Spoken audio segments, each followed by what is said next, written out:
Students, and welcome to my channel Archie Ghosh. We are right now studying about a basic topic called ions. ये 11th 12th NEET JEE सबके लिए important है, तो चलो start करते हैं फटाफट। आयंस क्या होती है? What are ions? Charge species containing positive and negative charges are called ions. ऐसे सभी पॉजिटिव और नेगेटिव चार्ज रखने वाले स्पीशीज को हम आयंस कहते हैं। ये दो प्रकार के होते हैं, पॉजिटिव चार्ज वाले कैटायंस, नेगेटिव चार्ज वाले एनायंस। सवाल उठता है why these are called cations and why these are called anions. इसको हम एक छोटे से एक्सपेरिमेंट से क्विकली क्लियर कर लेते हैं। इलेक्ट्रोलिसिस के एक्सपेरिमेंट में ये दो रॉड्स हैं मेटल के, जिनको हमने पॉजिटिव और नेगेटिव टर्मिनल से जोड़ रखा है, और ये दोनों एक इलेक्ट्रोलाइट के सॉल्यूशन में डूबे हुए हैं। इस इलेक्ट्रोलाइट के सॉल्यूशन में पॉजिटिव और नेगेटिव आयंस की मूवमेंट देखिए। पॉजिटिव आयंस नेगेटिव इलेक्ट्रोड की ओर और नेगेटिव आयंस पॉजिटिव इलेक्ट्रोड की ओर जा रहे हैं। पॉजिटिव इलेक्ट्रोड को एनोड कहते हैं और नेगेटिव इलेक्ट्रोड को कैथोड कहते हैं। पॉजिटिव आयंस की जो मूवमेंट है वो नेगेटिव कैथोड की ओर है और नेगेटिव आयंस की जो मूवमेंट है वो पॉजिटिव एनोड की ओर है। इस कारण से हम इनका नाम दे सकते हैं। कैटायंस इसलिए कहते हैं क्योंकि वो आयंस जो कैथोड की ओर मूव करते हैं। तो कैटायंस ऐसे आयंस हैं which are moving towards cathode, that is negative electrodes, और एनायंस वो आयंस हैं which are moving towards anode, that is positive electrodes. इसीलिए हम पॉजिटिव आयंस को कैथोड की ओर मूव करने के कारण कैटायंस कहते हैं और नेगेटिव आयंस को एनोड की ओर मूव करने के कारण एनायंस कहते हैं। So we are quite clear about this things. Let us have a quick revision of certain terminologies. Monovalent ion किसे कहते हैं? सिंगल यूनिट चार्ज रखने वाले आयंस को मोनोवैलेंट आयंस कहते हैं। ये पॉजिटिव चार्ज भी हो सकता है या नेगेटिव चार्ज भी हो सकता है। ये दो प्रकार के होते हैं, monovalent cation and monovalent anion. Example Na+, Li+, K+, CS+, etcetera. Monovalent anion negative charge रखने वाले, F negative, Cl negative, Br negative, I negative, etcetera. तो एक सिंगल यूनिट चार्ज रखने वाले, चाहे वो पॉजिटिव चार्ज वाले हो या नेगेटिव चार्ज वाले हो, वो मोनोवैलेंट आयंस कहला सकते हैं।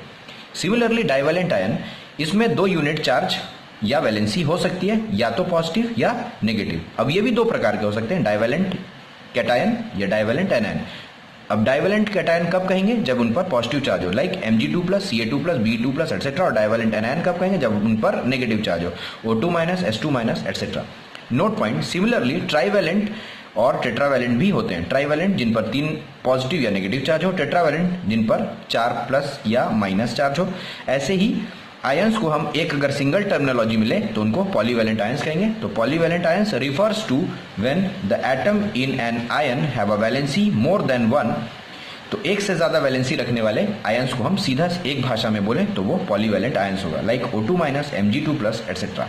So this is certain very simple terminologies all students should know, और हमेशा दिमाग में रखने के लिए जरूरी है ये बातें।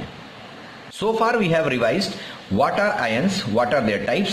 Let us have a quick revision of list of ions which will be important for entrance exam. Let us have a quick revision of anions. Acetate CH3CO negative, carbonate CO3 negative, chlorate ClO3 single minus, perchlorate ClO4 minus, chloride ClO2 single minus, hypochlorite ClO single minus, chromate CrO4 minus, dichromate Cr2O7 minus, manganate MnO4 minus, permanganate MnO4 single minus, sulfate SO4 minus, sulfite SO3 minus, bicarbonate HCO3 single minus, hydroxide OH minus, cyanide Cn minus, isocyanide Nc minus, nitrate NO3 single minus, nitrite NO2 single minus, oxalate C2O4 minus, tartarate C4H4O6 minus, phosphate PO4 minus, phosphite PO3 minus, bisulfate HSO4 minus, bisulfite HSO3 single minus.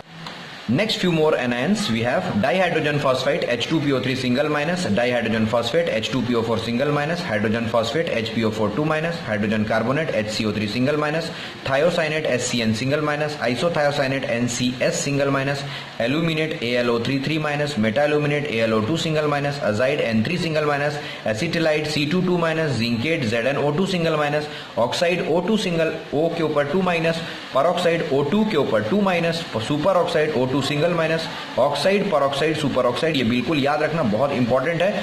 सो अगला चलते हैं nitride N3 single minus, N के ऊपर 3 minus होता है, ये ध्यान में रखना, N के ऊपर 3 नेगेटिव चार्ज नाइट्राइड होगा। फॉस्फाइड P के ऊपर 3- फॉस्फाइड होगा, कार्बाइड उसी प्रकार C के ऊपर 4-, सल्फाइड S के ऊपर 2-, टेट्रासल्फाइड S4 के ऊपर 2-, arsenate ASO4 3-, arsenite ASO3 3-, borate BO3 3-।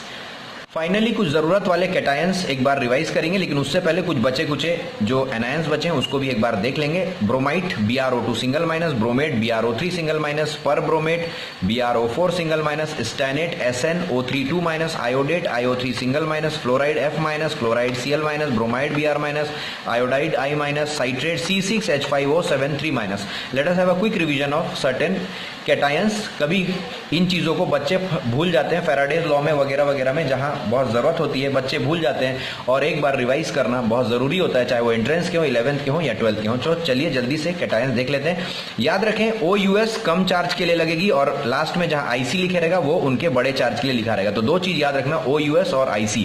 OUS कम चार्ज के लिए और IC बड़े चार्ज के लिए उस पर्टिकुलर एटम की, जब वो आयनिक फॉर्म में आए। जैसे कि cuprous Cu+, cupric Cu2+, OUS लगा है +1, IC लगा है +2। Similarly ferrous Fe2+, ferric Fe3+, प्लम्बस Pb2+, प्लम्बिक Pb4+, मैंगनस Mn2+, मैंगनिक Mn3+, mercurous Hg2, ऊपर में देखो 2+, मर्क्यूरिक Hg के ऊपर 2+, ये दोनों ध्यान देना, मर्क्यूरस और mercuric, mercurous Hg2 2+, mercuric Hg2+, hydronium H3O+, stannous Sn2+, Stenik Sn4+, ammonium NH4+। इसके अलावा कुछ कुछ चीजें आपको हमेशा ध्यान रखनी पड़ेगी, वो है कि इनको किस तरह से फॉर्मूले में यूज करते हैं, वो मैं आपको आने वाले समय में जरूर बता दूंगा। Hope you are enjoying my videos, keep on revising, best of luck for your exams. और आपने सब्सक्राइब नहीं किया है तो फटाफट सब्सक्राइब कर लिए, लेटेस्ट अपडेट्स मैं आप लोग को देता रहूंगा। Best of luck for your exams.